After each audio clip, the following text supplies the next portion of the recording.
A'udzubillahi minasyaitonirrajim. Bismillahirrahmanirrahim. Allahumma sholli ala Muhammad wa ala ali Sayyidina Muhammad. Al-Quran mengatakan, A'udzubillahi minasyaitonirrajim. Bismillahirrahmanirrahim. Wa man a'ma fiha di dunya fahuwa fil akhirati a'ma. Siapa yang buta di dunia ini, maka di akhirat juga dia akan buta. Menurut saya, kebutaan adalah kegelapan, gelap hati, tertutup dan jahil, bodoh. Misalnya orang yang sangat dendam, pemarah, mungkin saja membunuh temannya, membunuh orang yang dia benci. Orang yang kelaparan, orang yang lapar sekali, bisa saja dia tidak mempedulikan makanan yang di depannya apakah itu halal atau haram atau syubhat, karena dia dikuasai oleh kelaparan yang sangat, dia dikuasai oleh hawa nafsu, dominasi tubuhnya, jasadnya, sehingga membutakan hatinya, membutakan dirinya, sehingga dia tidak mempedulikan, tidak bertanya, tidak berusaha menghindari makanan yang haram. Demikian juga orang yang dikuasai syahwat, menjadi horny, dia menjadi gelap mata, dia tidak mempedulikan, dia akan melanggar banyak aturan, melanggar banyak rambu-rambu. Hatinya, matanya, jiwanya menjadi gelap dan kotor. Mereka yang selalu mendapatkan kesulitan, ujian, cobaan, dan tidak sabar dan tidak tahan, mungkin saja hatinya menjadi gelap sehingga dia mau melakukan bunuh diri misalnya. Alam Tabatabai memberikan jalan bagaimana agar kita menjadi tercerahkan, menjadi tidak buta. Karena siapapun dalam suatu momen kadang-kadang dirundung masalah, dikuasai syahwat, dikuasai kemarahan, dikuasai rasa dendam, dikuasai rasa kebencian, didominasi ketersinggungan, sehingga membuatnya menjadi buta hati dan tega, berani melakukan hal-hal yang diharamkan.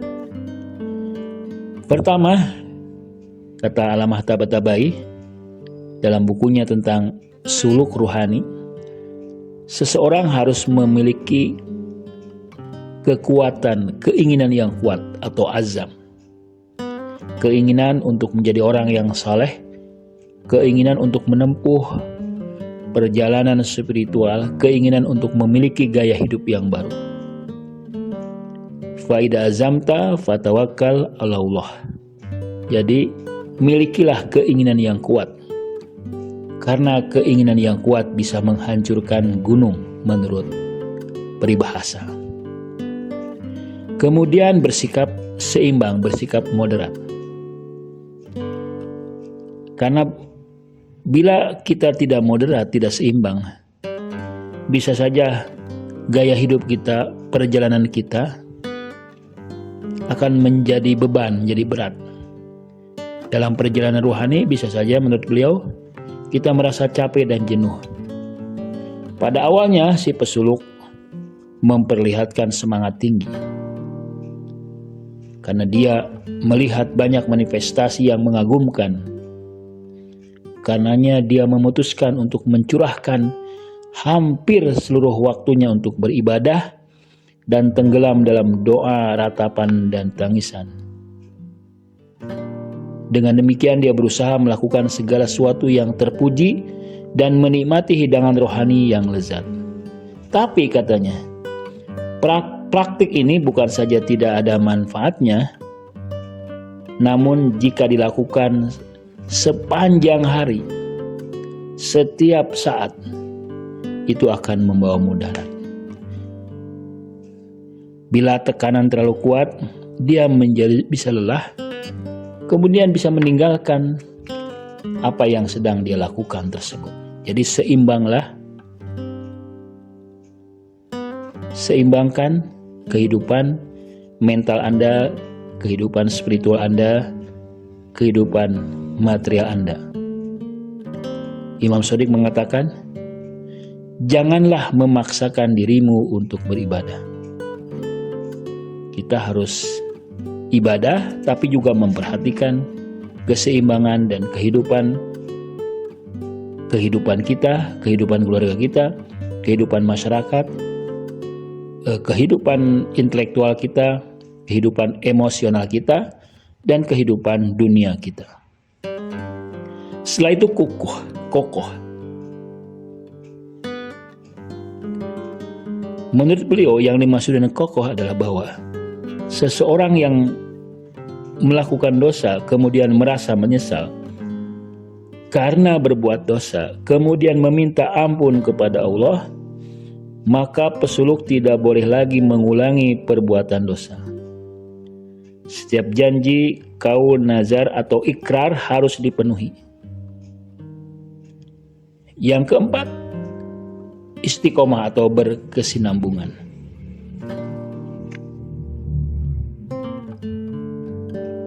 Terus dijaga, terus dipelihara, jatuh bangun lagi, terus agar dia bisa terus menempuh gaya hidup seorang salik.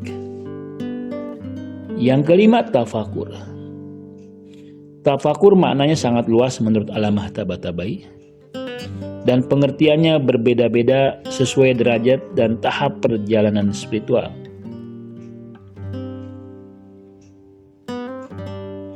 Pada awalnya berarti menjauhkan diri dari semua perbuatan yang tidak berguna di dunia ini atau di akhirat. Kemudian tafakur menjadi semakin sulit, dan terkadang bisa berarti memfokuskan segenap pikiran dan aktivitas mentalnya pada keheningan, pada diri, atau pada sebuah realitas yang lebih tinggi seperti nama-nama dan sifat-sifat Allah. Tafakur merupakan faktor penting dalam perjalanan rohani.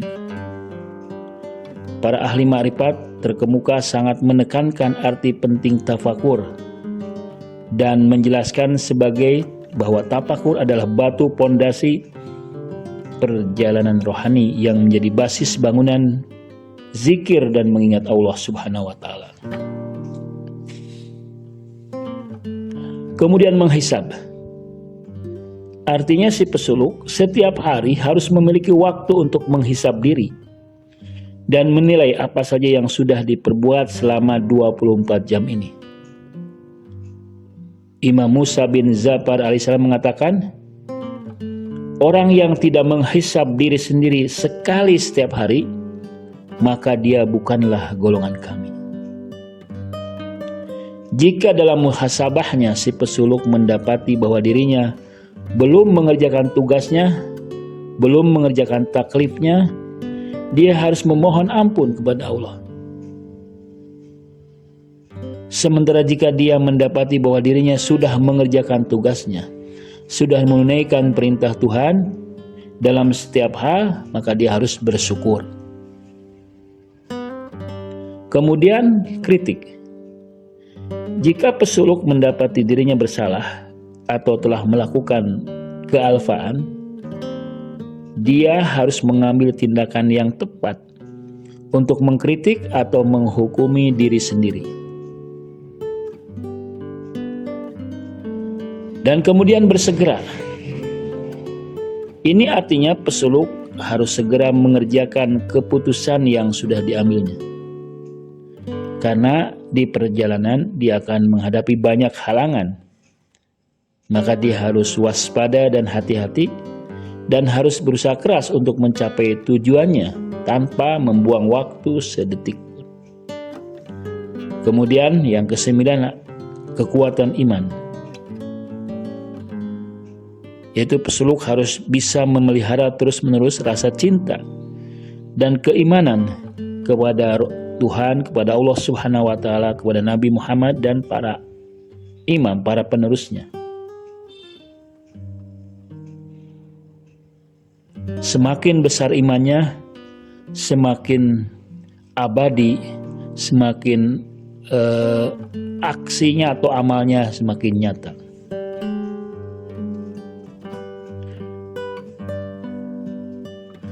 Kemudian ke-11, niat, bahwa dia harus terus memelihara niatnya. Ya, dia harus menjaga keikhlasannya agar tetap karena Allah Subhanahu wa taala. Imam Shadiq alaihissalam mengatakan, ada 3 macam orang yang beribadah. Ada yang beribadah kepada Allah karena takut kepadanya.